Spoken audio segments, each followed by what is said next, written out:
And welcome back to the Ohio Podcast, everybody. And now I am joined by my special guest, Skeeter from the Woods, Water, and Mizzou podcast. First off, Skeeter, Woods, Water, Mizzou. I understand the Mizzou part. What's the Woods, Water? You guys a bunch of hunters too? Yes, sir. Fishermen? There's three of us. We all met across Twitter, uh, lifelong Missouri fans, and we're all avid outdoorsmen. And we wanted to do a podcast last year just to get more Mizzou content out there. We're not affiliated with any media or anything, and just thought, hey, the fans need a voice. And so, uh, in reaching out and talking to other podcasters, they said, hey, be sure you have your niche, figured out. And so we got to talking about it, like, hey, we love Mizzou, we love hunting, we love fishing, we love, God's great creation. So that's what we roll with. If this podcast, my podcast, would do the same, it would be bad dad jokes, Buckeye football, and we record when our wives tell us we're allowed. So that would be. Hey, you're preaching to the choir right there. Other than the Buckeyes, yeah. As an avid outdoorsman, I assume that you like big bucks, correct? Yes, sir. I like All big right. bucks, and I cannot lie. There you go. So do we. So do we. Yes, sir. Ours are just Buckeyes, right? So, anyways, wow, man, what a great game this is lining up to be. Number 7 versus number 9 in the Cotton Bowl. Haven't played each other for 25 years. Skeeter, what were you doing 25 years ago in 1998? Well, I would have been a kid in Southwest Missouri, rooting for the Tigers. And 98, yeah, that's when I would have been falling in love with Mizzou and really getting the bug in me. Other than that, probably getting in trouble doing stuff I'm not supposed to be doing. Ditto. Very similar story. I would have been in high school in 98. Been in high school. I remember actually those Missouri games, the home and home in the 90s, 97, 98. Andy Katzenmoyer, the big tackle. That's still a highlight around Ohio State in the 97 game. But been a long time since then. You guys went from the I guess Big it would have 12. been Big 12, Big 8 Yeah. before that, Big Yeah. 12 to the SEC. Now you're one of the big dogs in the SEC, man. And we got away from Texas, and now we're going to be friends with Texas again. Yay. I've always wondered this because there's always been a big question about would Missouri fit in the Big Ten? Do you guys view yourself as an SEC team, or do you guys view more Midwest school? Well, we're definitely Midwest. We're not Southern. It's not there is some Tennessee Southern culture, but you know how the Midwest is, especially when you throw in the big cities of Kansas City and St. Louis. You get a hodgepodge mixed pot of everybody, of all different kinds of culture. So, geographically and everything, Big Ten probably would have made more sense. Well, before you started bringing in the schools out west and everything, but right. And you probably could have some more natural rivalries. I mean, we already don't like Illinois, from back when we used to play them in football, and would say we play them in basketball, but we didn't really play them last Friday. They just whipped us all up and down the court. So, but Big Ten is probably more of a culture fit, but the SEC wanted us because of the TV markets that St. Louis and Kansas City bring in. And I mean, I know we're not the Ohio State, we're not a national brand like that, but Mizzou has had some great years to our standards. Probably not great compared to y'all standards, but we weren't trending down, or we definitely weren't flat when the SEC gave us the invite and we jumped on it. Yeah. I think you guys were in the very first year, weren't you? Were in the SEC championship game? Our second and third year. Second and third, okay. Yeah. I knew it was early on. I remember that thinking, "Wow, man, maybe the SEC's not as good as I thought they were," type of thing. But not to downgrade you guys, but I mean, it just felt like SEC was amazing. But I don't know. Maybe you want to argue with me on that one. I feel like the SEC is very top heavy. It is. Okay. But I mean, nationally, contenders every year is very top heavy. I would say middle down though, you probably have a deeper conference. I mean, you look at NFL draft picks and players in the league, and it's SEC dominated. So you have more guys that you're lining up with on Sundays, every Saturday when you play in the SEC, to where the Big Ten, I don't know that the Big Ten, now like Vanderbilt, what Arkansas has been the last several years, like I wouldn't say that they just go into the Big Ten and be middle or good in the Big Ten, but uh, I feel it's a little bit more competitive every given Saturday in the SEC. So then let me ask this next question then for you. Do you believe that the SEC this season has prepared this team to be ready for Friday night in Dallas, Texas? I do, but I don't know this necessarily the SEC. Like I was bought in on this team early. Just looking at the transfers in, we were 2-4 in one score games last year, so we were in a lot of ball games that we ended up losing. And I saw the returners that we had coming back, plus what we hit in the portal. Saw the depth on the roster, and then looked at what other teams and across SEC lost. Uh, I'm a homer, as I told you in the pre-show. I love my Tigers. I drink the Kool-Aid until it tastes sour. But I actually predicted an 11-1 season in the preseason when we were doing our prediction show. But this team, the leaders across it, I just feel they bought in, and you could have put them in any conference, and they would have had a very good year, knocking on the door of outstanding. So I believe this team's leadership from the players within are prepared for any opponent on Friday. How would you describe the offense that you guys run? The offense is very dynamic. It's very efficient. Cody Schrader, you get a guy that comes from Division II. Nobody really wanted him coming out of high school, and he works his butt off. When he was playing last year, it was like, uh, he's got some flashes, but still needs to work on it. Well, the guy worked on it, and he has turned into an every down back. I hope he gets to show out, especially his last game at Mizzou. But when the running game's going, the passing game's usually pretty good, uh, and vice versa. So it's an efficient offense that doesn't get itself behind the chains a whole lot, and it doesn't panic.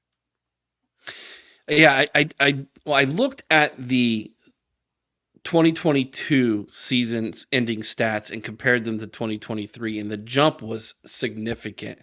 What is the reason for that? Coaching? I know you brought in a new OC. Experience, was that a part of it? Schematically, the transfers, or all the above? It was just a It's perfect probably storm.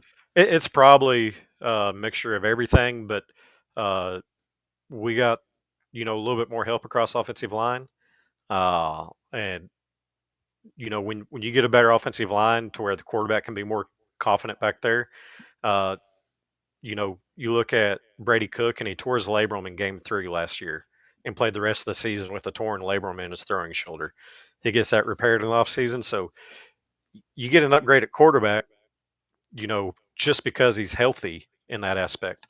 Um, a big thing, Theo Weiss Jr., a guy we get out of the transfer portal from OU, comes in and really solidifies the receiver room. We move Luther Burden from outside receiver to the slot, and you see the results there, just where he gets those mix matches with nickelbacks and safeties and gets to work the Hmm. middle of the field. He's an elite guy. Um, you'll probably hear just as much hype from him next year as what your guy Marvin Harrison Jr. was getting this year for y'all. So just everything that Drinkwitz trying to run a team and coach the offense at the same time and be in control. I felt was hurting him as a coach across the board. So you bring in an Interesting. OC and he gets to be the CEO, and Drinkwitz, can focus on big picture, not just offense and quarterbacks, and have to be so hands on with just one group. you definitely see an improvement in that. Yeah, that's something that Ryan Day has been talked about with him, and of course they made Brian Hartline the OC, and he didn't call one play all year that I'm aware of. So Yeah. Ryan Day still battling that issue. That's very interesting insight there. If there is one aspect of this Mizzou football team that you are worried about that might get exploited on Friday, what would that be? Uh, well, defense at times uh, has been gashed for. I mean, there's been times to where they given up pretty good yardage, um, and we're going to be down our two starting linebackers, but the guys that are behind them have got a lot of playing time this year because of injuries with them. So uh, hopefully they're able to step up and continue a high level of play. But the defensive side would probably be what worries me the most. I know the Ohio State defense comes in with highly touted numbers across the board, and not saying they're not deserving of that. Just I don't know that you look at the landscape of college football and the offenses that they go against week in week out of the Big Ten. You probably expect with the talent that they have, with the number of guys that they put in the NFL on Sunday, for them to have a dominant defense. So I'm not as worried about the offense as I am the defense with uh, missing the guys at linebacker. What did you all do and your fan base do when you heard Kyle McCord was in the transfer portal?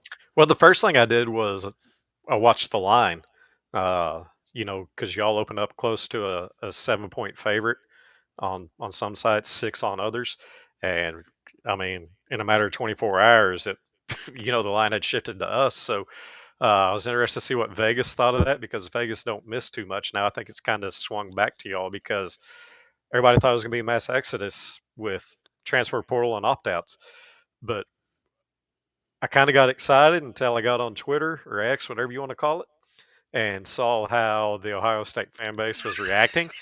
And I was like, okay, maybe it's not as a big deal, or maybe it's not going to affect the game as negatively as I would hope. Yeah.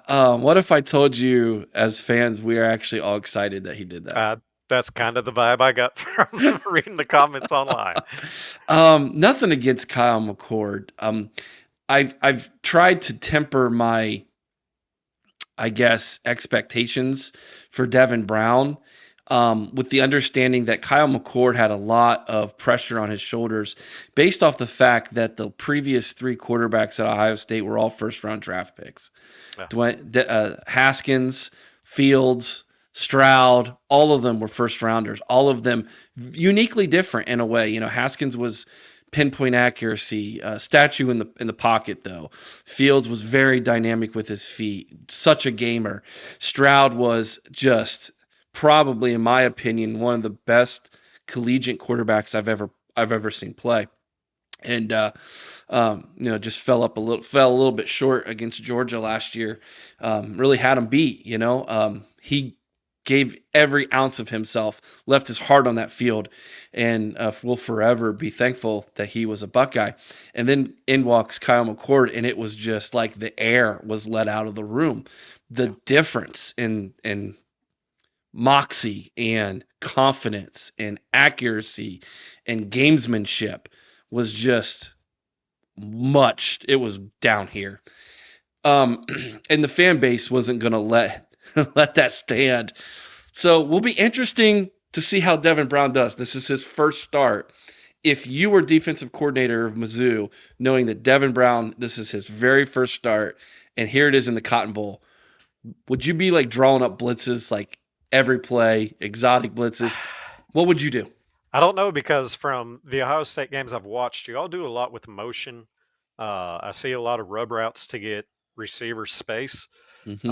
And so when you blitz, you're exposing players or exposing parts of the field that you don't have covered now. So um, I would be cautious in that. I would probably think run heavy, defensive front, kind of protect the box a little bit in the middle of the field, make him beat you on the outside, make him make some big time throws, and prove that he is at, level of talent at quarterback. So I don't know that blitzing.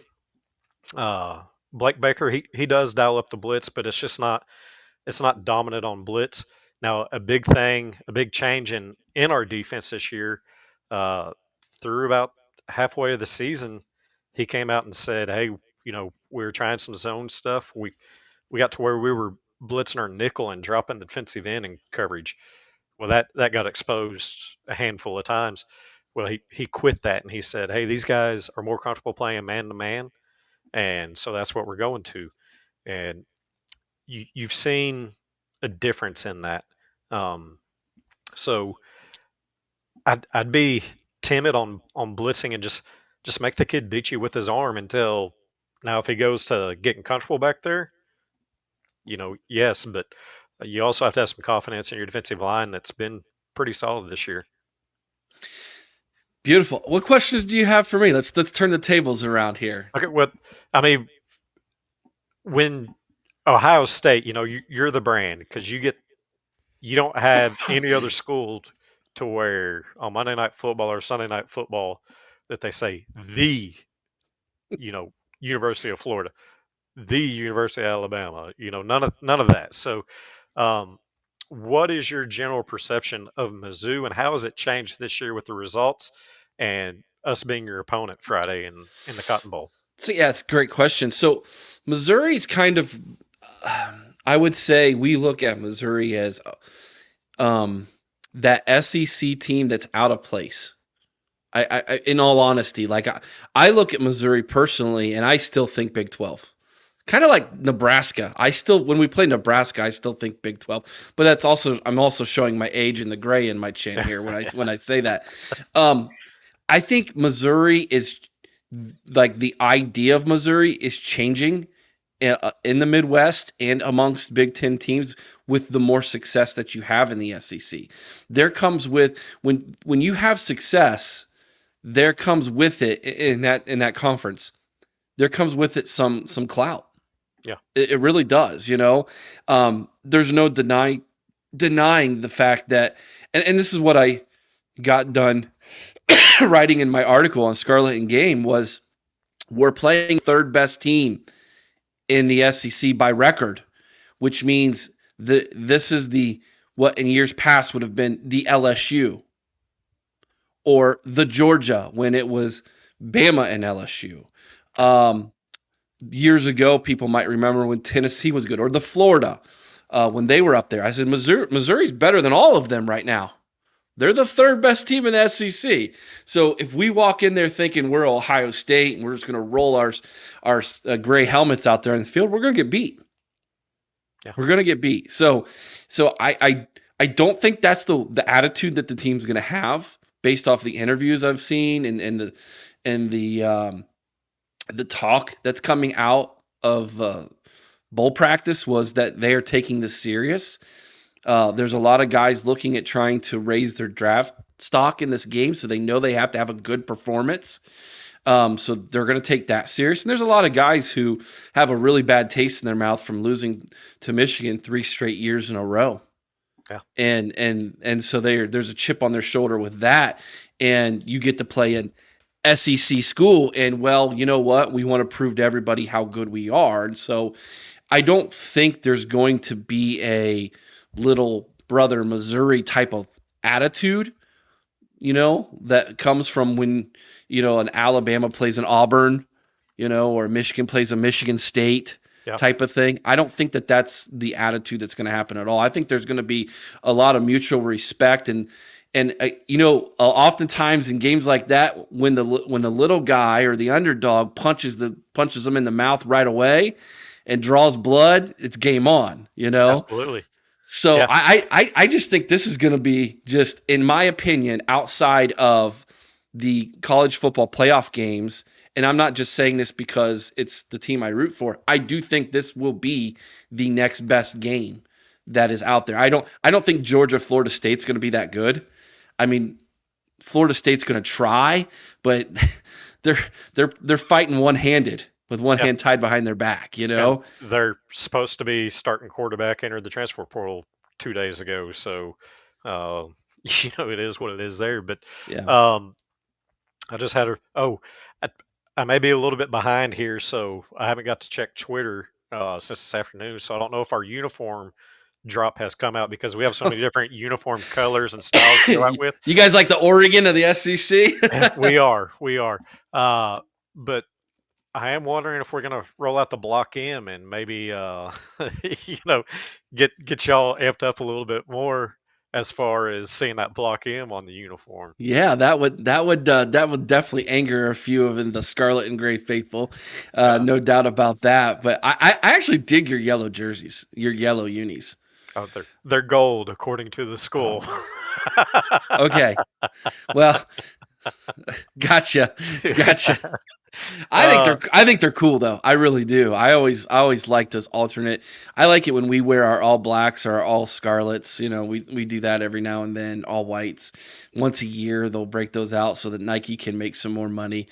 This year they came out with an all gray uniform, which we've all been begging for forever because the basketball teams had them since the 80s. But yeah. no, I think it's yeah, that block M is eerily similar to another one that we desperately do not like. So Well, if you guys did Eli in the Drinkwitz win over a few Ohio State fans when he was buttering y'all ups on ESPN? He said, "Wait a minute, I got stallions calling here. I got to Oh go." yeah, yeah. There was definitely a chuckle from the Columbus faithful with that one, man. And I actually like that guy. I think he's got an awesome personality. Yeah, Him and Ryan Day actually are friends. I didn't know if you were aware of that. yeah, They've talked about that. Ryan talked about it, how that, they're both offensive minded guys. They've gone to camps together and kind of come up the coaching ranks together. And I think they're very similar. And you know, Drinkwitz has had to kind of pave his way a little bit more than what Ryan did. Ryan kind of fell into the job yeah. um, based off of when Urban stepped down. But um, I think that is another tremendous storyline in this is these two guys pitting wits against one another. And we have a saying here in Columbus is that we want angry Ryan Day. I don't know if you remember the Notre Dame after the Notre Dame game when he was Where calling he out called out Lou 86-year-old Lou Holtz. Yeah, Holtz, but yeah, we like angry Ryan Day. When Ryan Day gets angry, he usually gets aggressive, and when he's an aggressive play caller, the offense seems to um, play at a different level. When he gets conservative, um, it is like watching paint dry. That offense, it is numb. It is just depressing. And so I think it's very very important that Ryan Day wins this football game for his for perspective of the fan base. yeah. You do not want to go into another offseason having lost 2 games in a row at the end of the season after going undefeated all year and then losing to your rival and losing that bowl game. So I think there's going to be some pressure there on Ryan Day. I'm not sure from the other side of the field. I would assume there's probably not a ton of pressure for Drinkwitz, but I It's a mean, statement game from our side of the field. I Getting could to see that. play Ohio State on the big stage, no other game going on a Friday night. You get to go out and show, hey, we're here and we belong here. You know, and I'm glad that the mass exodus from Ohio State hasn't happened like we were expecting. Because it seemed like at first when the bowl game was announced, a lot of Ohio State fans were like, "Oh, whatever, mail it in. I don't even care. I'm not even watching. It's not the playoffs. Fire Ryan Day." You saw a lot of that. So um, I'm excited that it's pretty much your best against our best. You got the big question mark at quarterback, but the way your fan base reacted when that change was announced, like, hey, okay, so that's not going to be an excuse now. You know, Right. um, that's the thing. Like, I didn't want it to be watered down in any way that if we do win, oh, well, we had this player not playing or that player not playing, like, no, it seems like I mean, quarterback and possibly receiver, that's still up in the air. Nothing's came out for certain that I know of. But I do want to give you Ohio State a big thank you because one of my favorite things to do on a fall Saturday is be at Faroe Field in Columbia, Missouri, and we've got a chant to where it's MIZ from the student section side, and then the alumni side chants back ZOU, and it's really cool in the atmosphere. We got that from a group of Mizzou fans at an Ohio State game, I believe in the 60s or 70s, here in the OHIO that y'all do. So we got our chant.